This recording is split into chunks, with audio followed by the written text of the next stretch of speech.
It's the Go Gopher Podcast with Mike Grimm, episode number 208. I am Mike Grimm, voice of the Golden Gophers, and welcome back to the podcast. This week we're talking Golden Gopher baseball with head coach Ty McDevitt. The Maroon and Gold opens the season at a tournament this weekend with 3 games in Florida. Game 1 comes on Friday. We'll get a feel for the 2026 season and break it down with second-year head coach Ty McDevitt. Our Go Gopher podcast is presented by alumni-owned Sunbelt Business Advisors and True North Mergers and Acquisitions. If you're a business founder planning to exit your business, start by contacting Sunbelt Business Advisors and True North Mergers and Acquisitions. Sunbelt serves more businesses up to $5 million in revenue than anyone, and True North M&A serves companies with revenues up to $150 million. Get a confidential, no-cost, no-obligation business valuation started today. Hey, make the most of your life's work. Visit sunbeltminnesota.com or tnma.com today. Longtime Gopher sports supporter Cub is a proud sponsor of the Go Gopher podcast with Mike Grimm. In a hurry, don't worry, Cub delivers. Get fresh meat, produce, everyday essentials, and more delivered to your door. Cub is the official grocer of the Golden Gophers and proud to support Gopher athletics for over 20 years. Shop happy. The Go Gopher podcast is also presented by onX Maps. Find out how to download the onX Hunt app for free by listening to the Go Gopher podcast. We're podcasting episode 208 from the Aquarius Home Services studio. We invite you to subscribe to or follow the Go Gopher podcast. It's free to do either. You can also go back and listen to previous Go Gopher podcast. Last episode, for example, we had a great conversation with Gopher softball coach Piper Ritter. Her season began last weekend in California. This week, we're talking Golden Gopher baseball, a season preview from head coach Ty McDevitt. He'll join me next. I'm Clay Geary, walk-on turned scholarship wide receiver for Gopher football. And I'm Ben Utek, U of M alumni, Super Bowl champion, and Tony Dungy Uncommon Award winner. We understand championship culture, which is why we're part of the True North family of companies. True North invests in only elite teams, like the champion team at Sunbelt Business Advisors, Minnesota's largest seller of companies. To learn more about True North and our diverse family of independently owned companies, visit TrueNorthEquityPartners.com. This is Jim Suhan for TSR Injury Law, 612 TSR Time. TSR Injury Law started off as a small business. They are now a large, very successful business because they help people, because they win cases. If you are injured, call 612 TSR Time. They will help you out or point you in the right direction. They will not charge you unless they win your case, and they win a lot of cases. We don't want you to need their help. They don't want you to need their help. But if you do need their help, call 612 TSR Time. It's episode 208. We are talking Golden Gopher baseball. That can mean only a couple of things. One, the weather is going to get warmer soon. There's always hope springs eternal, right? And two, it means it's game week with Ty McDevitt, Golden Gopher head coach. Welcome back to the podcast. Good to see you. Yeah, game week is exciting, right? Definitely exciting. You know, we've had about 4 weeks of prep here, which seems like a long time at portions, seems like not enough time at portions, and just yesterday we wrapped up our last scrimmage, and we are in game week officially, so excited to get down to Florida and see what we got. Yeah, you've got 3 games this weekend to open the season, Friday, Saturday, Sunday down in Florida, next week in Florida, and then you get to spend some time here in Minnesota playing at the Viking Stadium for a stretch of games, and we'll talk a little about that. But as a cold weather team, I suppose let's go back to the fall and into the winter, and those are, I suppose, are important parts of progress for a team that now is getting ready to play here in February. Yeah, it's a cold weather team. Yeah, that's part of it, and we were able to see some of that in the late fall, and see what guys could do without having 70 degrees and sunny. And clearly we've built a team around a lot of players who are familiar with that climate. So we got a lot of really good work in this fall. In addition, and it's no different for us than it is any other sport, but in today's college sports, the turnover is so significant. So every practice is so instrumental in getting people on the same page, understanding what our philosophies are, understanding what our systems are. And it's not just teaching them new systems, but it's getting them to forget about their old ones. Yeah. Some of these guys have been to 3, 4, 5 different schools. It's crazy, right? And they had different bunt defenses that might have been called the same thing. Their bunt defense 1 might trigger a different X's and O's, memory in their head. And so sometimes you got to get creative with the way that you teach and the way that you coach. And obviously those are the aspects of my job that I love.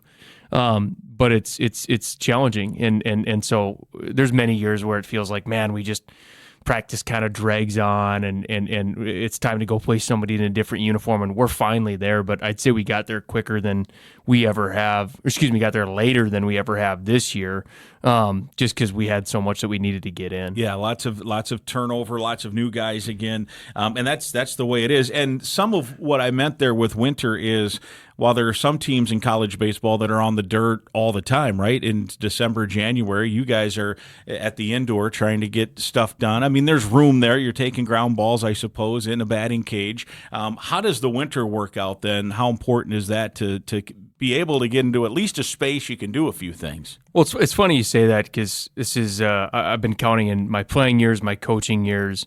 I think this is year 17 or something like that on campus, and so I have both lots of love and pure disdain for the indoor building. Yeah, right. And it's a different emotion every day based off of how things are going. But I know that building really well, and I've talked with my staff about it. There's certain things that over the course of those 16, 17 years that you can definitely take as, okay, these are going to be translatable factors to what we're going to see on the baseball field when our season starts. There's other things that never carry over, and then there's some things that are a coin toss. Yeah. So we've really tried to zero in on focusing our attention to the things that are actually historically going to carry over. The indoor is a great space for us. It's as good as it gets being a northern climate. I can't lie. Our first day of team practice, which I believe was January 12th, I was looking around on social media and seeing every other Big Ten school, and obviously the ones south of that, outside, because pretty mild weather for the most part. And then the storm hit them the next week, and there was no more excitement, than me sitting in my office and looking at everybody having to go back inside and do what we need to do every day. Yeah. And we've got mild enough weather the last week or so that the facilities was good enough. They plowed off a portion of the practice football field, and we've been out shooting fly balls to some of our guys, and it's not a full outfield that they can roam. But we've gotten enough fly ball work in, high sky, sun, all the different factors that seem to be challenging pieces when you haven't seen a fly ball outside for a while. So I feel good about what we've been able to get in. I feel good about the group that we have and the resiliency that they've got to bring with them if you're a northern climate and coming out of the snowbank.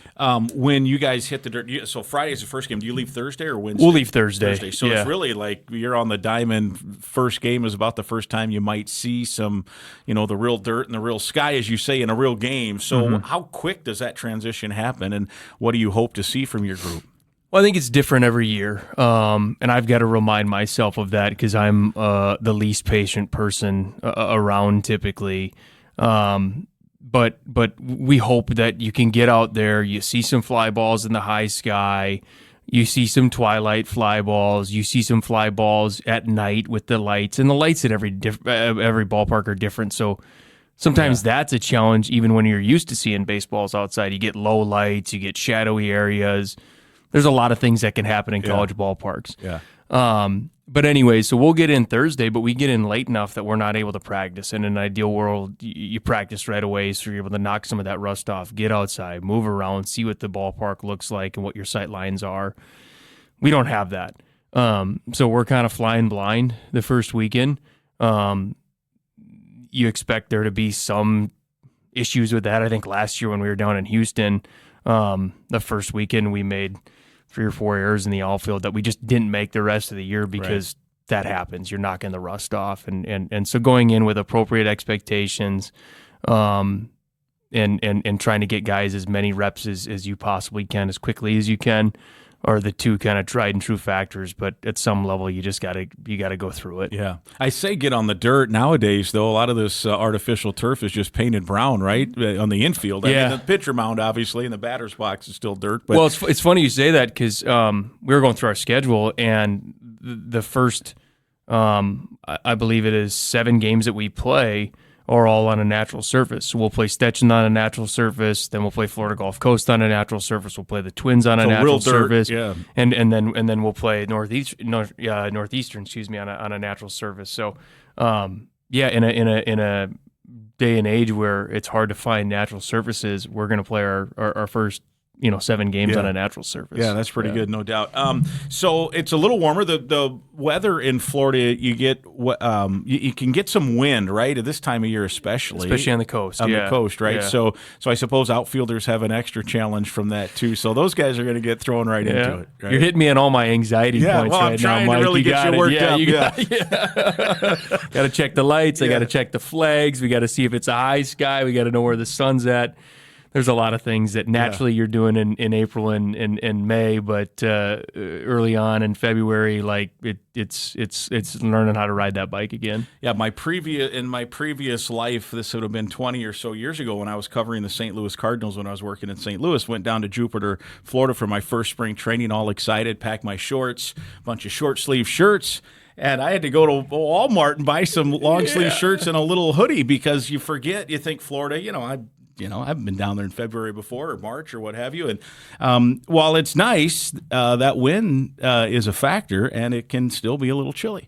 Well, it's, again, funny story. I've gotten asked because I've played and coached in a lot of games at this point at the college level in Minnesota, right? Yeah.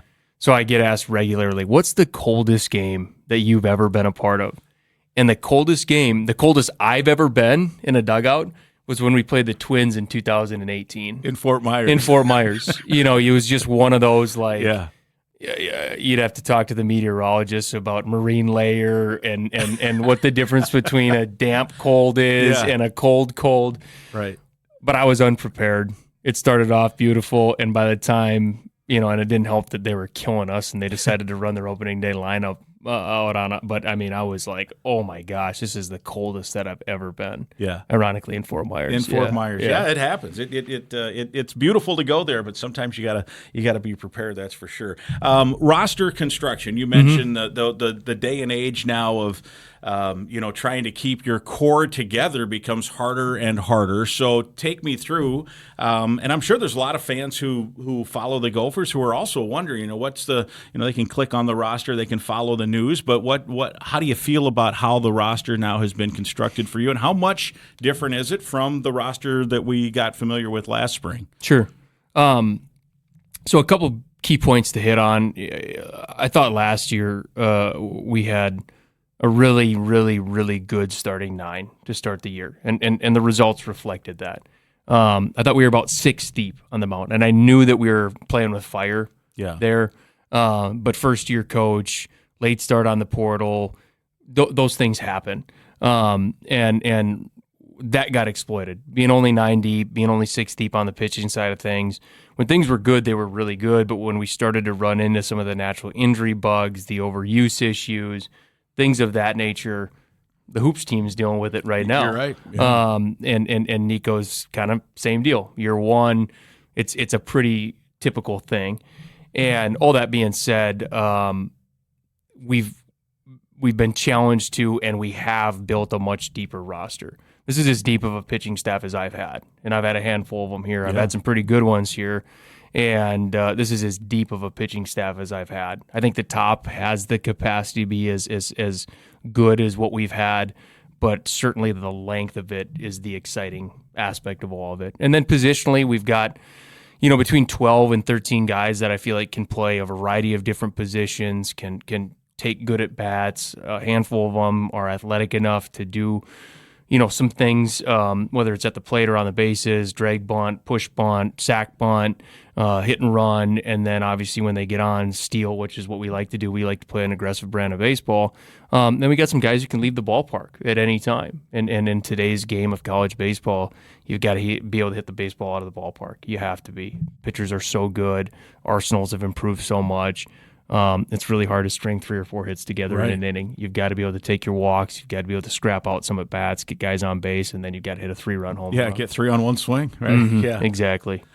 In terms of that roster construction, then how many new guys? And I'm not talking freshmen. I'm sure there'll be some freshmen. You guys have recruited the high schools really well here, but in terms of new guys, what are we looking at here? So we'll have about 15 new guys. We've got some freshmen. We've got a handful of transfers, some junior college, some Division I to Division I. We've got one D2 to Division I transfer. So a variety of different places that we've gone and cultivated this talent.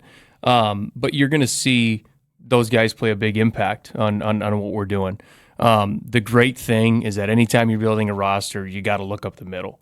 That's the old school baseball, but it hasn't changed. You've got to have stability in your lineup through the middle.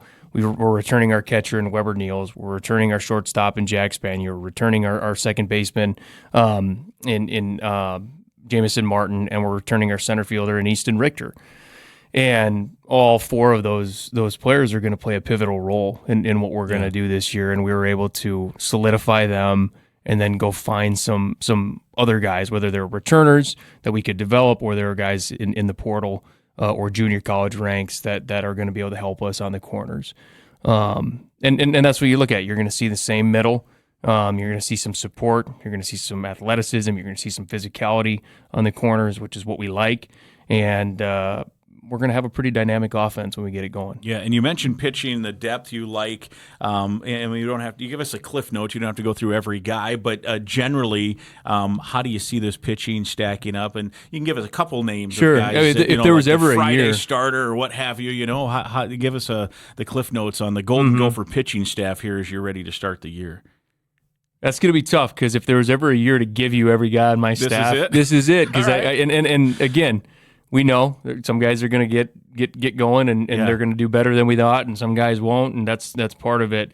But if there was ever a year to give you a lot of names, this would be it. What's the beauty of a podcast? We're not up against it here. Well, so let's fly. I'll save the viewers the deep dive into the Gopher pitching staff. But we'll start Cole Selvig on Friday night. Cole started for us last year, ran into a back injury. Frankly, he had a back injury when he started last year that he was able to pitch through and manage. And then it just got to a point that I think it was after Ohio State last year, so one of our first Big Ten series, we had to pull the plug on it. The velocity was down. His stride length had diminished by like 6 inches from the start of the season to Ohio State. And he got that fixed, and he's like a different human. In fact, I saw him this fall. He came out after going through surgery and rehab and taking the summer off and building his arm back up. And the stuff was as electric as I've seen out of him and out of a lot of guys, frankly, that I've had on any staff. And so that's been fun to watch him. And I talked with him a little bit about that, and I just said, listen, Cole, you had a Honda Accord last year. No disrespect to Honda Accords, right? But you got a Lamborghini now. Let's go. And we got to learn to drive it. It was a little bit loose, at times. And he's learned to drive it. He's put the work in. I've seen tremendous growth with him. Physically, mentally, and emotionally, and he's going to be a great Friday starter for us. And for me, I've always looked at the Friday role as being, you don't start your best pitcher, you start your best competitor. And for me, Cole's our best competitor. He's a guy that's going to be able to set the tone. He's going to grind out innings. He's going to find a way to get us quality starts because it sets your whole bullpen up for the rest of the weekend. So Gopher fans will see Cole Selvig. They might not recognize him. The body's improved. The stuff's improved. The one thing that stayed consistent is the competitor. So we're excited to start him, and we'll go to Stetson against them on Friday night and run him out there. On Saturday, you're going to see Isaac Morton. Isaac's a homegrown talent. He was a guy that I recruited heavily in high school. He ended up going to Texas A&M. And had a couple years down there that were mixed results, some injuries that he ran into. He's a different guy. He's come in here. He has as good of an arsenal as I've seen since Max Meyer was in the program. Wow. And obviously that's a big name to just lob out there. We all know that. Isaac has some, I call it ring rust. He didn't pitch a lot, especially in a starting role, so he's going to need to get his feet wet in all of the different areas of pitching that aren't just in a bullpen. the holding runners and pickoffs and PFPs and understanding how to manage pitch counts and be efficient and all of those things that you can talk about them, you can practice them, but really you just got to go do it. Yep. But the stuff quality is as good as it gets. Let's put it this way. From a professional scouting standpoint, he's easily the most excitable one on our pitching staff. He runs the fastball up to 97. He's got elite metrics. I could go through it like a nerd right now. I won't. But the quality of stuff is really impressive. And then on Sunday we're going to start Marcus Cruz on. Marcus was the Friday night starter for St. Thomas last year. Had a tremendous year for them. And he's got a 90 to 92 mile per hour fastball, high ride guy. He's got some deceptive factors. He's got a low VAA, which is the vertical approach angle, and a low release height with the high hop on the fastball. Sort of a wide ride guy for my baseball nerds out there. But he's a tricky at bat. He spins it just well enough, can land it, can wipe guys away with it. He's got an elite change up and then can command the fastball. And so I think not only do you have three really different starters that are going to give guys different looks throughout the course of the weekend. But by the end of the year, with Isaac being able to continue to get more experience, you're going to have a pretty experienced staff. Yeah. And then behind that, you like what you've got. Behind that, we really like what we got. I think the challenge, and it's a challenge that I'll take all day long, is trying to figure out what roles look like when you have that type of depth. Yeah. We were just talking as a staff before this. Anytime you know exactly who your bridge guy is going to be and who your setup guy is going to be and who your closer is going to be, there's some comfort in that, but typically it's because they've emerged as a higher quality, let's say, than the rest of the staff. Right now, we've had such good success with a handful of guys at our pitching staff. We're going to be able to take the first 20 games and just let guys go get outs. Yeah. Right? We're going to count outs. That's the way that I look at it. And whether it's in a tandem role where we're picking up our starting pitcher because they're on a pitch count, or we're going to let a guy finish a game, maybe go nine outs rather than 3. We're going to be able to do a little bit more of a old school college style pitching staff and just count outs early on. And then we'll find out if that works, we'll stay with it. If not, then we'll go to more of a pro style where we're going to turn guys around, get 2, get 3 outs, and then bring them back the next day or the day following. So lots of options out there. A few guys that I'd like to highlight is Brendan Janke. He's a transfer from Viterbo. He's a fifth-year guy. He's had tons of success in the Northwoods League with the St. Cloud Rocks. He's a big old moose. I mean, he's just a big old moose with a big fastball. And so he's fun to watch. And then you look at the rest of the bullpen. There's Adam Urban, who again was a freshman last year. The stuff's gotten louder. He's learned how to pitch a little bit. He's been really exciting to see out there. And then Will Whalen, he's the only question mark that I have. As a staff, one of the areas that was sort of a business decision. They're expensive, frankly, in the portal, are left-handed pitchers. And Will had a really good season for us last year. He had an even better season in the Cape Cod League. He got dinged up. He's got a bruised forearm, so we're going to take him slow in ramping him back up, so he won't be available for week 1 and likely the first couple weeks. But as we get back into conference play, Will's going to play a pivotal role for us in the back end of the bullpen and being able to finish some baseball games for us. Yeah, sounds very exciting. When the Gophers have been good over the years, there's always, as you mentioned, there's draftable guys that scouts are excited about. There's some all-conference talent there. Do you feel like you got some of those guys on this group? Yeah, we definitely do. And defense, too. I'm not talking just pitching. Yeah, sure. Yeah, we definitely do. I think anytime that you've got national cross-checkers and loads of scouts that want to come in and see you before game time that are willing to make that flight, that's always a good sign. And we've had quite a few scouts that have popped by and have liked what they've seen. So, again, you got to go do it. Just like in any sport, you've got to go do it. But both on the pitching side with the 3 starters that I talked about, with a handful of guys in the back end of the bullpen, there's a lot of excitement for what we have in that group. And then from a positional standpoint, you start with Weber Niels. And frankly, I don't know how Weber didn't get drafted last year. He hit 15 home runs. He's got one of the highest WARs in the country amongst college catchers. He's got to throw a little bit better, and he's improved his arm strength. He's got to catch the low pitch a little bit better, and he's done that. But he's an elite receiver at the top part of the zone, and he's got a tremendous WAR. And so you look at those factors, and like I said, 15 home runs. Yeah.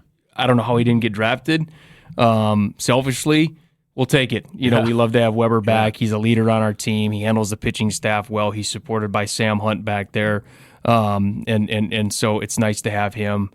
I'd be shocked again this year if he didn't end up, somewhere getting drafted or being assigned as a senior. And then you look at Jack Spanier, who's our shortstop. Jack plays as good of a defensive shortstop as you're going to see. He's an elite defender. He's got bat-to-ball skills. I know the pro scouts want to see a little bit more power out of him. He's gotten stronger. He's become more physical. We'll see if he can hit enough, doubles, triples, home runs. Then he won't be here much longer. Yeah. And then our entire outfield is full of prospects. We've got Charlie Sutherland, who can do a little bit of everything. He plays a little first base. He's caught a little bit for us now. He played some third base in the past. But his home's probably going to be more in the DH and in the outfield. But he's been phenomenal. I mean, he's a left-handed bat. He can get to baseballs that I haven't seen guys get to. He's a prospect. Michael Lippy, who's a Louisville transfer, he had Mike Trout comps coming out of high school in Wisconsin. He's a stud of an athlete, and if he can find enough barrels and be able to solidify himself consistently in the lineup, he's going to be an option at the next level. Then Easton Richter, another guy that a lot of people liked last year. Probably a little bit too much swing and miss, was a little bit too streaky with some of the production. But again, stud athlete. He was an infielder for us last year. We transitioned him to the outfield out of need. But he can play anywhere on the field, and so he's an exciting piece that we have as well. So, as you can tell, I'm excited about my team. I'm excited about the group that we have, not just the individuals, but the entire culture that we've built, and frankly that they've built, and the togetherness that they've played with. We're really excited to see this group on the field. And I know you're dialed in on this weekend, but next weekend is the every other year situation with the Twins. You mentioned it. That was the coldest you've ever been. Was that 2018, you said, down in that game? It'd be, as we record here on Monday the 9th, it would be a week from this coming Friday night.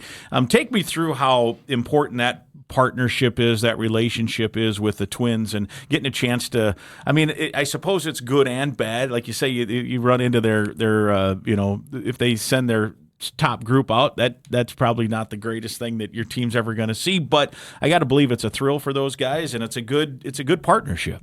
Oh, it's awesome. The Twins have been so good to us. They've been so good to us, and for a long time we were the only Division I baseball team in the state.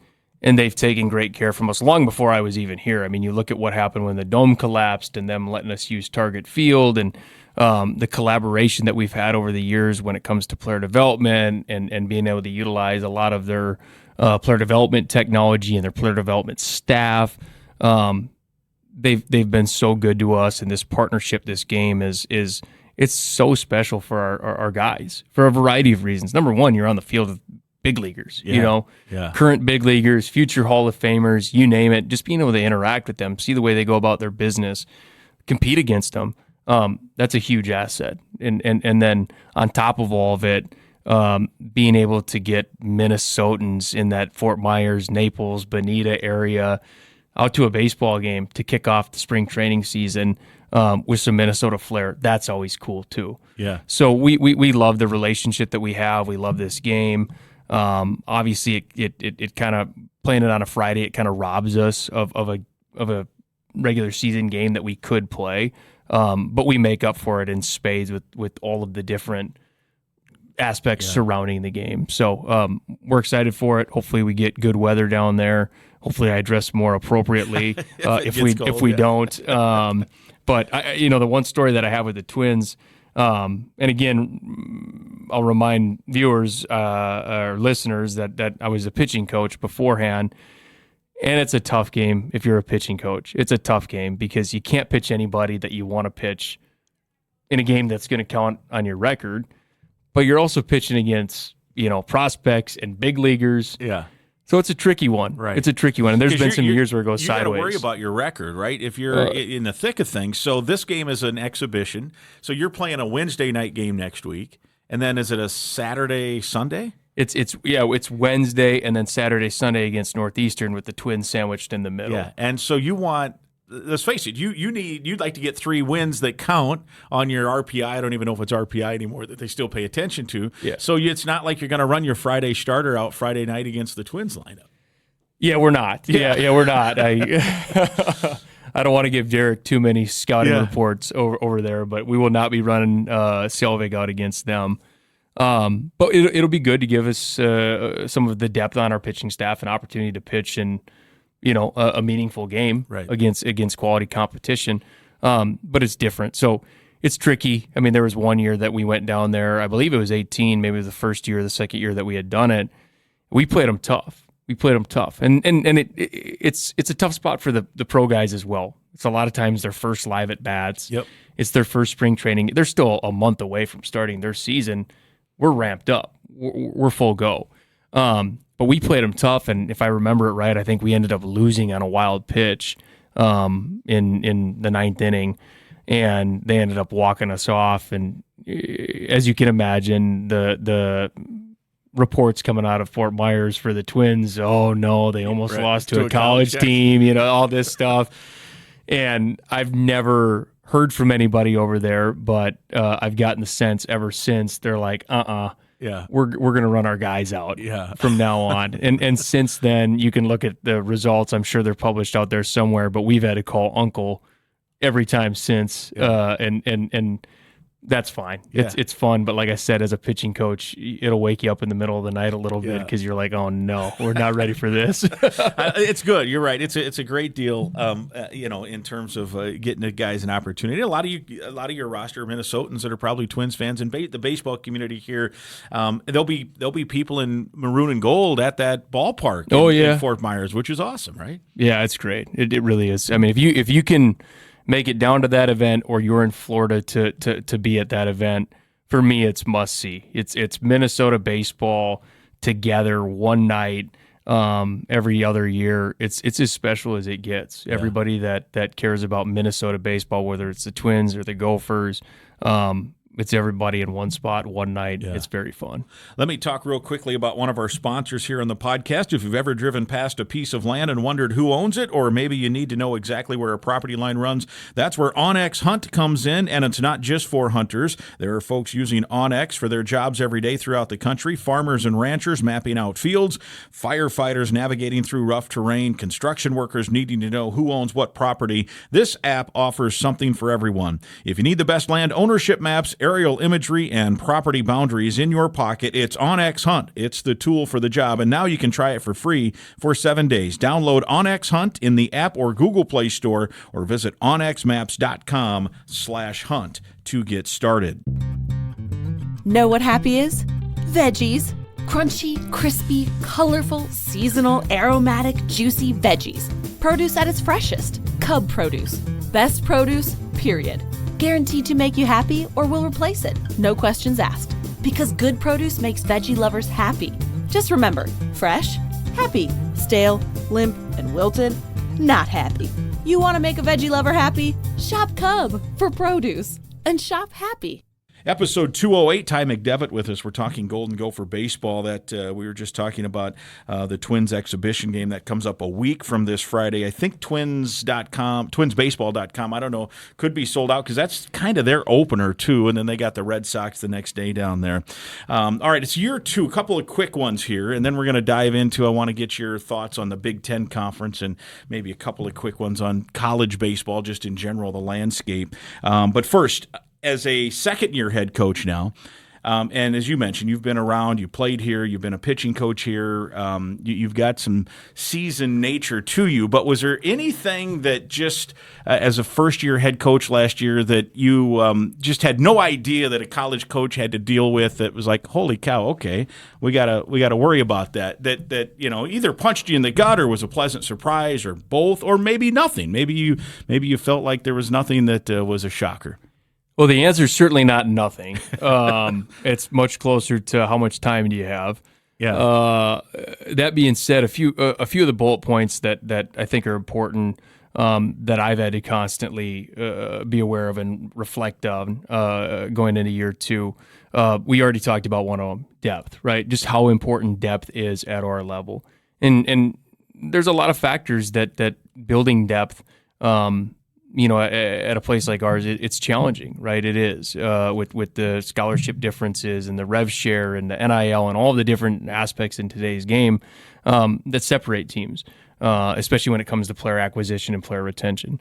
But we had to create more depth. We had to do a better job of keeping our depth healthy, and we had to build more depth. And I think we've done that. So obviously that was a reflection from year 1 and trying to be able to patch some of that stuff together. The other thing that's been different and I've really enjoyed was last year, I was a pitching guy. I spent a lot of time in the bullpen, a lot of time grinding it out with pitchers on their mechanics and on their pitch design and on their mentality. I didn't spend a lot of time with the offense. I didn't spend a lot of time on the running game and on defensive cuts and relays. Yeah. And I knew about all of it, right? You have to know the systems if you're going to be a coach, but I didn't spend a lot of time working with that side of the baseball. I had to last year. And it was great. Sean Moore and Connor Gandasi, who are 2 assistants on that side, they do a great job. But frankly, I needed to be there because I needed to learn what we were doing, what our philosophies were, how we were going to be able to build offensive baseball players and defensive baseball players. And this year, I've been able to get back to the pitching side of things and spend a lot more time with Coach Crawford, who's our pitching coach. And that's made me happy. Me happy. I feel like I've been able to make an impact with our pitching staff while also being comfortable with what's going on the offense and defensive side of the baseball. So that was probably my biggest surprise, is just how much there was to learn over there. Yeah. As a pitching guy, you're like, how hard can it be? You just hit the back of the baseball. Yeah. And learned a lot, grew a lot. Feel like we've implemented some better systems. We've done a better job in player development. We've gotten our guys, the right guys, that are going to play ball the way that we want them to play ball. And so I certainly feel a little bit better about that. But again, I could sit here and talk about all the different kind of micro aspects of being in that seat and the fundraising and all these other components that are important pieces. Yeah. But just from a between the lines perspective, I think the depth and then obviously being able to get back with the pitchers have been 2 things that have been highlighted this year. So I'm going to set the question up this way. This is my 20th year here at Minnesota, and forever I've been carrying this big work bag that includes my spotting boards for football or basketball, gear, tape recorders, folders, prep work. And there's been some people that have made fun of me for carrying that. It's nicknamed the coffin. And about 3 weeks ago, I decided I'm going to try a backpack, which you can see over here, and a smaller bag for my boards. And about 3 weeks into it, I'm like, I should have done this 20 years. I should have started this way. It's the greatest. So 20 years, I can still adjust and learn. So was there something last year that you did, whether it's logistic or travel or something that you said, and now we ain't doing that again? Well, okay, this is what happened, and this is how we're going to do it. And even a guy like me, after 20 years, old stubborn dude, is like, dang, backpacking a smaller bag is way better than carting this coffin around onto these planes. Well, that's a good question. Is there something that was an absolute no-go? I can't think of anything off the top of my head. I'm sure there was. I'm sure there's a handful of things if I had more time to think about it. But probably a lot more micro adjustments, honestly, right, than anything. I think because of the season that we had last year, when you study what we were able to do, the results were not anything to be super quote unquote proud of, right? We didn't make the conference tournament. We didn't finish at the top of the league. We didn't do a lot of the things that we set out to do, but there was a lot of good successes that were interlaced into kind of that broader schedule. We beat some top teams in the country. We got off to a really good start. We just weren't really able to maintain that quality of play, largely due to the depth piece, right? that we talked about. So for me, everything kind of relates back to that. How can we build depth? How can we keep our depth healthy?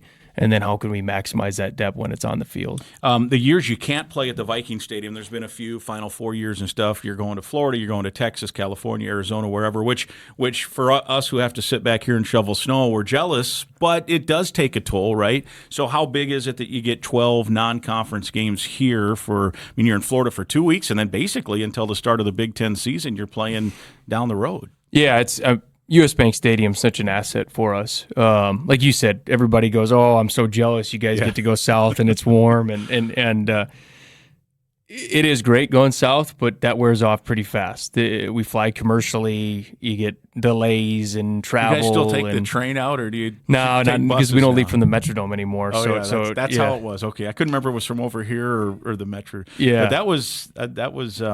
I remember John Anderson always talking about that. You just pile into the train at the Metrodome, and off to the airport you go. Yep, that was when I was playing. We'd peel out of the Metrodome there and hop on the light rail and head down to the airport. And now we're on the bus like the rest of the teams here. So, but the travel takes a toll, obviously, on guys physically and on guys mentally.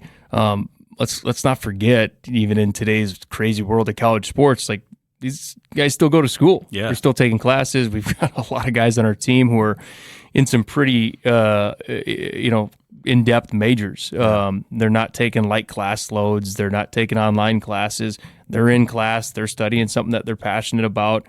And we've got a lot of guys that are going to be super successful in the fields that they're in. So they are student athletes. That's obviously a huge part of our program, but a huge part of the University of Minnesota.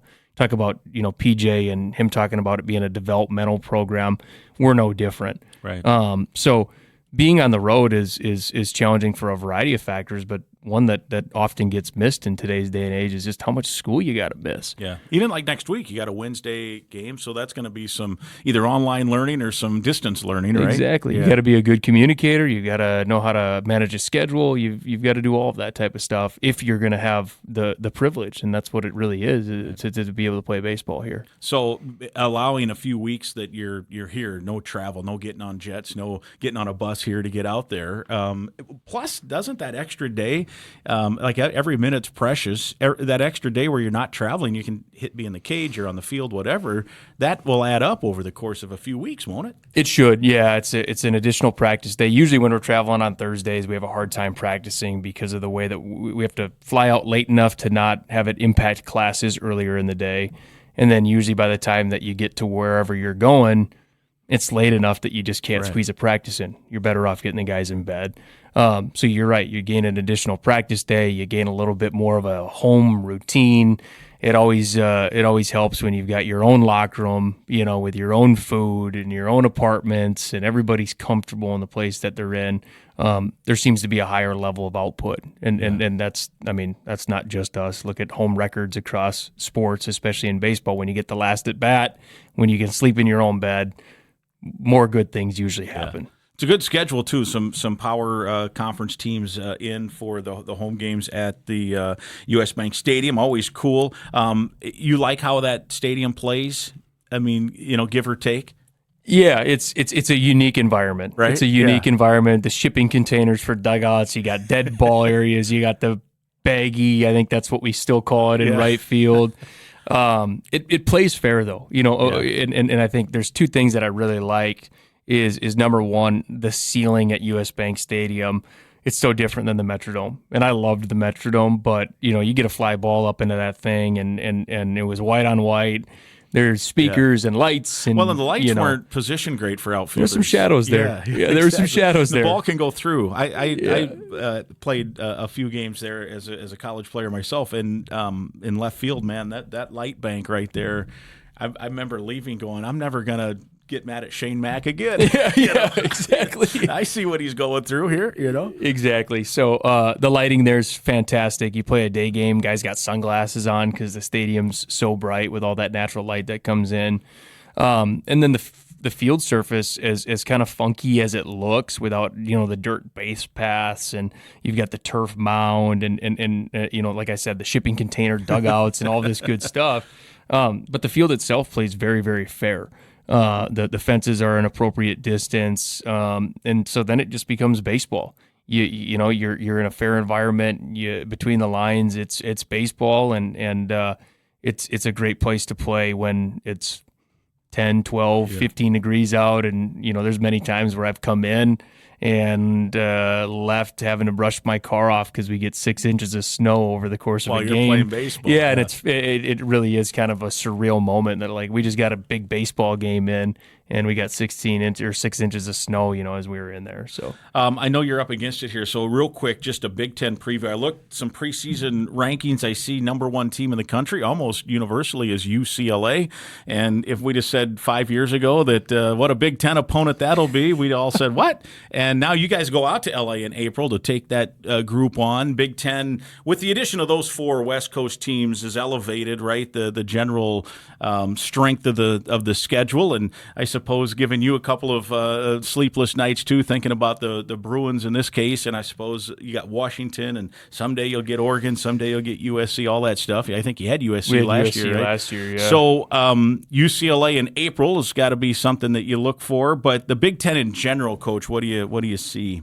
Well, it's really just separated itself as an elite conference. I think for a handful of years there was some debate on whether or not, you know, it was a 5 or 4, and then you look at league RPIs and you look at weather and you look at all these different factors. So for many years we were kind of at the lower end of that Power 4, Power 5. Yeah. For a couple of years where 1 or 2 teams only made it, right? Exactly, yeah. right. Into the tournament, I'm just talking. a couple bits, Yeah. you know. And now you look at the strength of the rosters that we have and the length of the league that we have, the addition of the West Coast schools, the money that's been infused into the league via all of the different TV and broadcasting contracts. Teams are getting better every year. You know, I'm excited about my roster, but I talk to my colleagues in the league. Nobody's getting worse year over year. And so the length in the league, the surprises that you're going to have, the strength of rosters, the depth of rosters, it's a tremendous baseball league. And I feel like the last couple of years have proved that with the amount of teams that we've had in the tournament, with the UCLAs and such getting into the College World Series. And UCLA kind of being a unanimous 1 this year was a surprise to nobody. Right. They're a very good ball club and have returned almost everybody. And so we're excited. I mean, we're excited to be part of the league. We're excited to go challenge our game against everybody else. And we're going to cover the whole country all over again. We're going to be in Penn State, and we're going to be in, you know, UCLA and LA. We're going to cover every aspect of the country, and it's something that I really like. It's something that our players really enjoy. And does it get long? Does it get tiring? Does it have its challenges? Sure. But you get to play in a Premier League, Power 4 league, Power 4 experience against quality opponents every weekend. What more could you ask for in a college experience? Yeah, and with roster turnover and the new portal and all this stuff, and we could do a whole podcast on that alone, it's hard sometimes, I suppose. Like you're probably not sure what Purdue is going to look like for sure. Illinois, Indiana, whoever, Iowa, Nebraska, I know they get the little advantage because the tournament Big Ten tournaments in their backyard, but such a great baseball city. I mean, I don't know what your thoughts are. Maybe that should float around like it did at one time. Although Omaha, man, what a college baseball mecca. Yeah, right? It's pretty good there. Yeah, it's pretty good I there. mean, yeah. And even if it does, you know, the Huskers get a little bit home field there, that still is pretty good. But let's assume health for your guys. The depth is good. How do you like maybe how you can stack into this 18-team totem pole of teams? Well, I think we've got a lot of things going for us. Like I said, I think we've got the depth that we need. Anytime you're going to have a good year, you got to have good pitching, and I think we're going to have that. Now, again, whether that shows itself right away or it takes some time to get some feet underneath, we'll find out. We'll find out shortly here. All that being said, I like the team that we have. I like the way that we stack up within our league. And the expectation here is not just to make the Big Ten tournament, even though it's been a couple years since we've done that. We want to go give everybody a good fight every weekend that we play.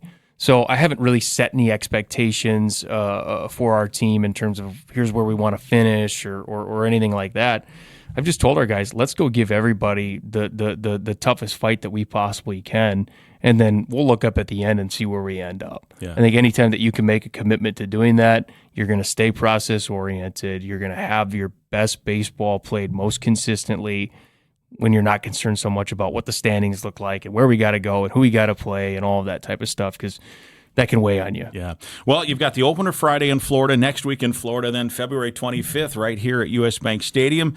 Siebert Field play then starts in March, late March. Late right? March, yeah. So Get your snowblowers out. Yeah, let's do it. Well, hey, it's fun. Whenever baseball comes around, that means everyone has a new, kind of pep in their step. That's for sure. Good luck this week.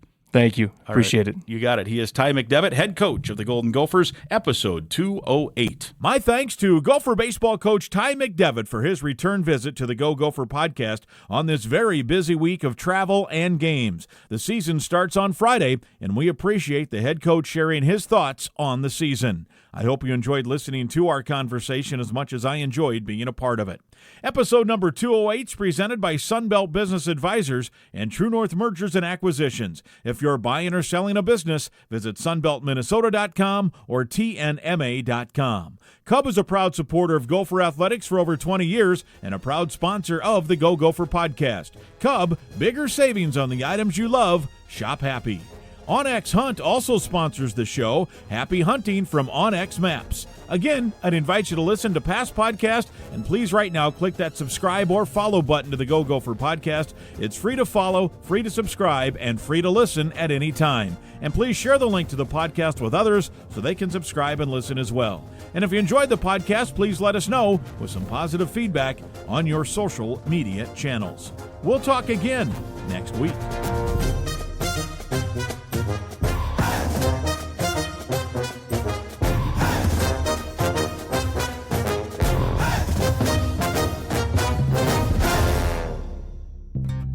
Know what the happiest bird is? Chicken. Cub fried chicken. Wait, let me rephrase that. Know what bird makes people happiest? Cub fried chicken. Crispy, crunchy, juicy, perfectly seasoned. It's the kind of chicken that disappears faster than you can say, 8-piece, please. Or, let's be real, maybe 12-piece. Because when it comes to fried chicken, more just means more happy. So if you're shopping chicken, shop Cub fried chicken and shop happy.